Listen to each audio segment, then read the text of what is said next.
Base क्याम्पमा भएका यी होटलहरू बस्ने व्यवस्था चाहिँ एकदम राम्रो छ। क्यापेसिटी पनि लगभग 500 भन्दा माथि छ।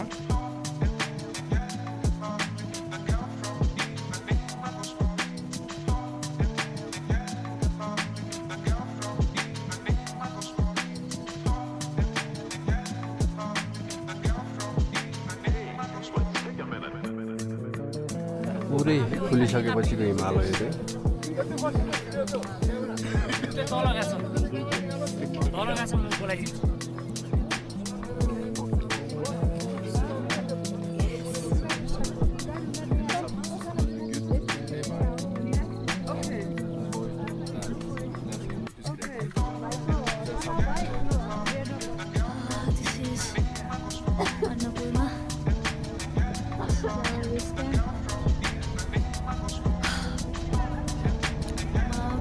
हिमालको भ्यू इन्जोय गरिरहेको छु भने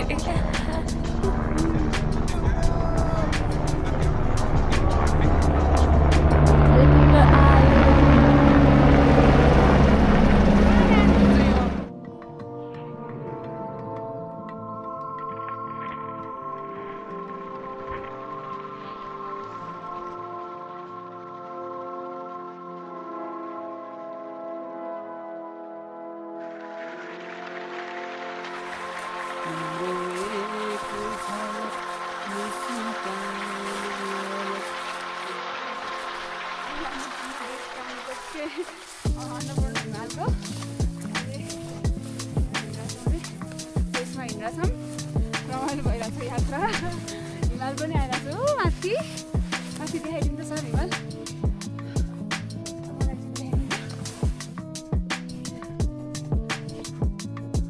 फाइनल्ली अब चाहिँ हामी अन्नपूर्ण बेस क्याम्पबाट देखिने सम्पूर्ण भ्यूहरू एकदमै खुलेको बेलामा राम्रो यसको मजा लिएर अब चाहिँ हामी फर्किने तयारीमा छौँ।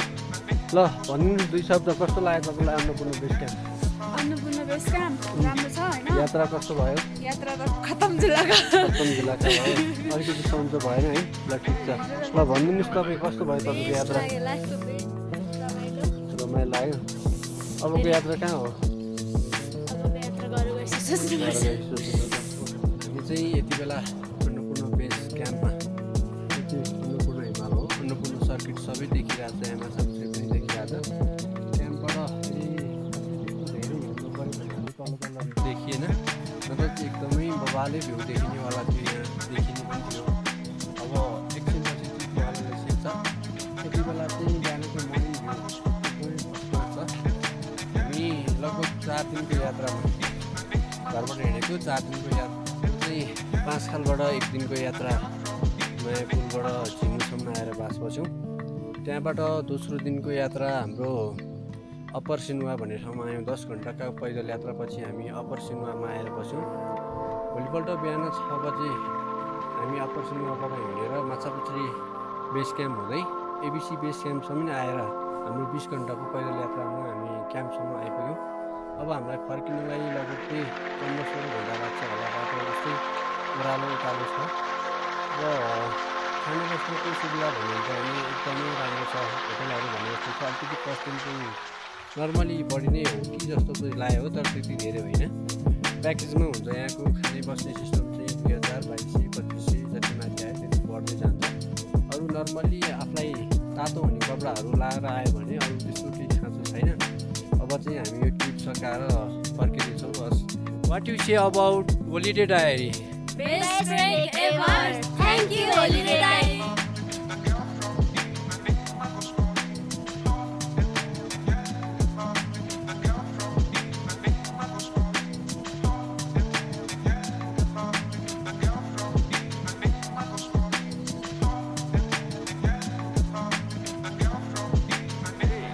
लाग्नुभयो दाइहरू?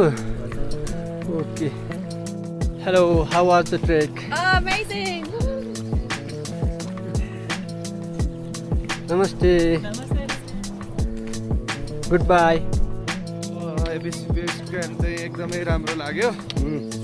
जताततै हिमालले घेरिएको सुन्दरता, प्राकृतिक उपहार हो। यो सबैजनाले एकचोटि चाहिँ भ्रमण गर्नु हुन अनुरोध गर्दछु। गाह्रो कतिको भयो? गाह्रो चाहिँ मलाई त्यस्तो भएन, आउनु भएन। अब जानलाई चाहिँ कति समस्या हुन्छ देखिरह हो। पनि अब मलाई गाह्रो थियो, हेलिकप्टर आउँछ। Okay thank you. 2टा हेलिकप्टर त आएर गइसक्यो। ल होइन भिडियो त यहाँ राम्रो गर्नु कि साथी हो। बिस्तारै बिस्तारै गोली ठिकै हो क्या तिमी? अन्नपूर्णबाट फर्किँदैछौँ अनि भ्यू चाहिँ दामी छ हामीले दामी इन्जोय गऱ्यौँ। खतरा छ हेर साथीहरू, दामी छ है। आगै देखिया छैन घामले गर्दाखेरि। चस्मा लाए ल, चस्मा लाए ल, कस्तो भएन। अब म ब्याक क्यामेरा गर्छु।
यस्तो छ त हालत, दुईटा स्टिक थिएर दाइ अघि दौडे लाग्यो कि के।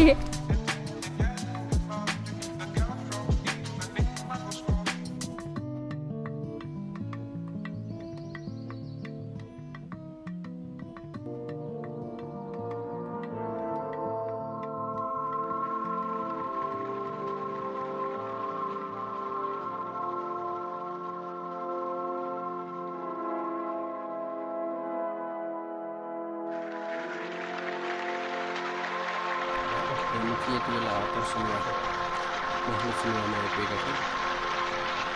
हामी आज अन्नपूर्ण बेस क्याम्पबाट 9:15 झरेको हिँड्दा यहाँ आइपुगेपछि साँझ पऱ्यो। हामी यहीँ बस्ने निर्णय गऱ्यौँ। अन्नपूर्ण बेस क्याम्प जान जतिको गाह्रो, आउनु पनि त्यति सोचे जस्तो अलिक सजिलो छैन। जान जस्तै गाह्रै छ, उकालो ओह्रालो त्यतिकै छ।